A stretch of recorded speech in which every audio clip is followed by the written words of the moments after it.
Bonjour et bienvenue dans cette nouvelle séquence de 10 minutes max pour parler d'un sujet de RIFAP et d'Anteor.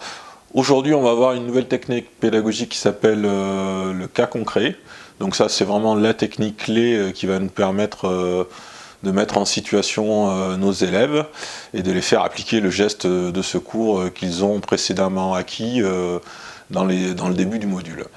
Donc mon objectif, ça va être que vous compreniez les différentes étapes nécessaires à l'exécution d'un bon cas concret et que vous sachiez le mettre en œuvre dans vos futures formations RIFAP et Anteor. Alors, où est-ce qu'on se situe dans notre déroulement de module type? On est à la fin du déroulement du module type. Ça va être un peu la dernière séquence pédagogique de ce module. Donc on a fait la démonstration pratique, on a fait la phase d'apprentissage, et là on va faire le cas concret. Alors pourquoi mettre en place un cas concret dans notre formation, voire plusieurs cas concrets bien entendu? D'abord pour qu'ils puissent appliquer le geste précédemment acquis, pour qu'ils puissent l'appliquer dans un contexte proche d'une situation réelle, car dans les phases pédagogiques précédentes, ils ont vu le geste de manière un peu unitaire, pour qu'ils puissent également respecter une procédure globale et pas forcément travailler sur un geste unitaire, encore une fois. Donc là, on va mettre ça dans une situation de secours global, proche de la réalité. Et ensuite, pour qu'ils puissent choisir la bonne procédure à appliquer en fonction de la bonne situation réelle qui est mise en œuvre, parce qu'effectivement, dans les modules, on apprend souvent une situation, une application de geste, une situation, une application de geste, et là, du coup, ça va un peu, le cas concret, par rapport à la situation qu'ils vont rencontrer, va les obliger à choisir la bonne procédure à appliquer en fonction du problème. Alors, comment ça se passe le déroulement d'un cas concret? Alors, la première chose à préparer, ça va être de préparer l'environnement, la situation qu'on va vouloir mettre en œuvre. Donc, de préparer l'espace, de préparer le matériel nécessaire, et ensuite de préparer forcément les acteurs qui vont travailler sur cette situation-là. Donc, l'idée, c'est que vous fassiez un travail de préparation en amont de votre cas concret. Donc moi, ce que je préconise, c'est d'avoir des fiches de cas concrets. Et les fiches de cas concrets, elles vont comporter deux grandes parties. Une première partie qui va être liée au scénario qu'on va dérouler. Donc là, on va tout écrire et tout préparer par rapport à ce scénario-là. Comme ça, le jour où vous faites votre cas concret, vous n'avez pas d'inconnu et il va être bien réel, bien drivé. Et la deuxième partie de la fiche de cas concret, pour moi, c'est la partie évaluation, qui va retenir un peu vos différents critères d'évaluation pour pouvoir réaliser une bonne évaluation de votre cas concret. Donc si on rentre dans le détail de qu'est-ce qu'il faut mettre dans un scénario, donc dans un scénario, il va falloir donc, comme je l'ai dit, préparer les éléments nécessaires, matériel, victime, tous ces éléments-là. On va se noter l'objectif spécifique que l'on veut travailler. Par exemple, je veux travailler une hémorragie, je veux travailler de la RCP, voilà, de manière à ce que l'objectif du module du cas concret soit bien compris. Il va falloir bien décrire la situation rencontrée, donc par exemple, où est-ce qu'on se situe, quel est le lieu, l'adresse, le positionnement par exemple sur un cas concret pour la plongée, le lieu de plongée, les coordonnées par exemple GPS, le nombre de personnes qu'il y a dans la situation, qu'est-ce qui s'est passé par exemple au cours de la plongée, qu'est-ce qui a été normal, anormal, les paramètres de plongée, l'état et les signes que présentent les victimes qui vont remonter ou la victime, et le comportement attendu des témoins ou par exemple des autres personnes dans la palanquée ou des autres personnes sur le bateau. Donc tous ces éléments-là sont primordiaux pour avoir une bonne situation réelle et claire, nette et précise. Donc les consignes qu'on va avoir données vont être orientées vers trois types de publics: le sauveteur, le témoin et la victime. Voilà. Donc en général, on prépare ça sur la fiche de cas concret, et comme ça, quand on va donner nos consignes après, ça va être bien clair.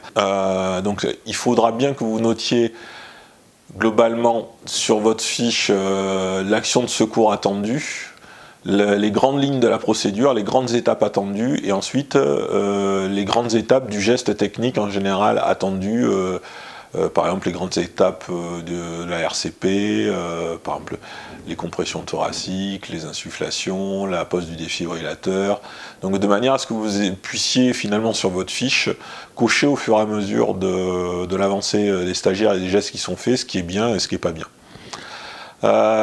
Également, se noter sur votre fiche les points clés des techniques, ça vous permettra, quand vous allez faire votre débriefing, d'axer votre débriefing sur les points essentiels et les points clés à retenir. Ça peut être très bien pour que les gens aient une idée claire à la sortie du cas concret de ce qu'il fallait faire. Alors comment ça se passe concrètement le déroulement du cas concret en lui-même? Donc une fois que vous avez tous vos éléments préparés, vous avez votre organisation, le matériel de prêt, etc. Donc vous allez attribuer les rôles à chacun, sauveteur, victime, témoin, et leur donner les consignes de leur comportement pour que la situation que vous dérouliez juste après soit le plus réelle possible. En général, on fait sortir les intervenants, c'est-à-dire en général les sauveteurs, de la pièce de manière à ce que vous puissiez donner tranquillement les éléments, on va dire, au témoin et à la victime. Comme ça permet de donner les éléments un peu séparés et d'avoir une situation proche du réel. Donc une fois que chacun connaît ces consignes, le moniteur va faire reformuler le comportement de chacun, histoire de s'assurer que chacun a bien compris le comportement qu'il doit avoir. Et après, il va pouvoir lancer le cas concret.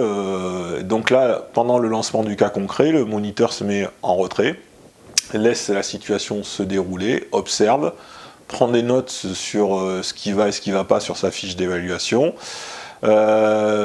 éventuellement intervient si il sent qu'il y a une réelle mise en difficulté d'un stagiaire pour ne pas laisser la situation finalement, que ce soit un cas concret qui ne serve à rien, et éventuellement s'il y a une situation dangereuse qui se produit pour stopper le cas.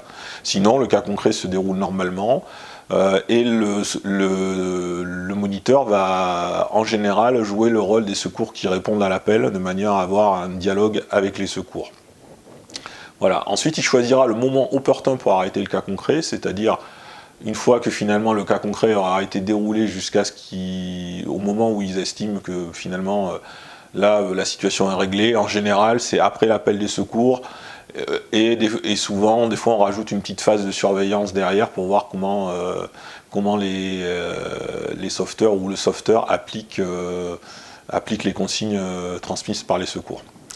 Donc ensuite, vient le temps de l'évaluation du cas concret. En général, l'évaluation commence par demander l'avis de la personne qui a joué le rôle du sauveteur.